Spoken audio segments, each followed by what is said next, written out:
আসসালামু আলাইকুম এভরিওয়ান, আমি আপনাদের আশা তত্ত্বের সব জিনিসপত্র কিনে আজকে বসে পড়েছি তত্ত্ব সাজানো। কারণ জিনিসপত্রগুলো এত ছইছিটি রয়েছে, এগুলো না করলে নয়।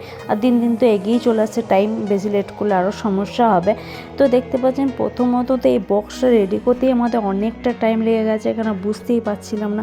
আর বাড়িতে এই প্রথমবার আমরা তত্ত্ব সাজাচ্ছি, এরকম সাজানো আমি হয়তো রেডি করে দেখেছি, কিন্তু তত্ত্বটা কীভাবে করে সেটাই জানতাম না।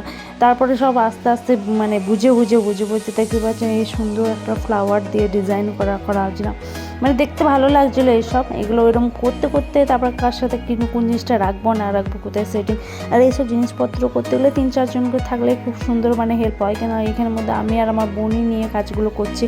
একজন সেলোটেপ নিচ্ছে, আমি একবার ভিডিও করছি, ভিডিও ক্লিপ নিয়ে যেতে ভুলে যাচ্ছি, এরম করে এবারে এক ভিডিও ক্লিপ নিতে হচ্ছে, তাই কাজই করছে না। তো এরকম করে আয়াতের আব্বুকে বললাম একবার আমাদের ভিডিওর ক্লিপ নাও, তো ও তো একটু ক্লিপ নিয়ে নিচ্ছে, তারপর ও আবার চলে গেছিলো একটু বাজার দিয়ে কাজে। তো আমরা দেখতে পাচ্ছেন আস্তে আস্তে সমস্ত জিনিসটা আমার বোনকে দিয়ে করা করেছে, একদিন সিলেটে লেগে যাচ্ছে। তো যা হয়, আর ঘরটার অবস্থা দেখতে পাচ্ছেন বেজাল অবস্থা। তো অল্প কটেই করতে তাতেই আমাদের 3টে বেজে গেছিলো। এটা আমাদের কাঁসার জিনিসগুলো কাঁসার জিনিস দিতে হয়, তো এই কাঁসার জিনিসটা খুব সুন্দর করে ডেকোরেশন করে নিয়েছি। তো অনেকটাই লেট হয়ে গেছে, মা বলছে স্নান টান করে খাবি চ। তারপরে আবার ডেকোরেশন এখনও হয়নি, এখনও বাকি আছে, তত পরে সাজাবো।